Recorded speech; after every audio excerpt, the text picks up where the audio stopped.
All mathematics functions. প্রয়োজনীয় সকল ধরনের ম্যাথমেটিক্স ফাংশন ব্যবহারের জন্য ফর্মুলা ট্যাবের নিচে ম্যাথ এবং ট্রাইগোনোমেট্রি ট্যাবে যেতে হবে। উদাহরণস্বরূপ, প্রথমে এক্সেল শিটে একাধিক নম্বরের একটি তালিকা তৈরি করুন।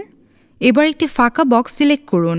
তারপর ফর্মুলাস ট্যাবটি ক্লিক করুন এবং ম্যাথ এবং ট্রাইগোনোমেট্রি ফাংশনের তালিকা থেকে একাধিক ভ্যালুর যোগফল বের করার জন্য সাম ফাংশনটি সিলেক্ট করুন। এবার ফাংশন আর্গুমেন্টস নামের ডায়লগ বক্সে নাম্বার 1 বক্সটি সিলেক্ট করে ব্যাকস্পেস চাপুন। এখানে যে ভ্যালুগুলো যোগফল বের করতে চান সেই ভ্যালুগুলো সিলেক্ট করুন। তারপর ওকে ক্লিক করুন। যোগফলটি সিলেক্টকৃত বক্সে দেখতে পাবেন। Formatting of text.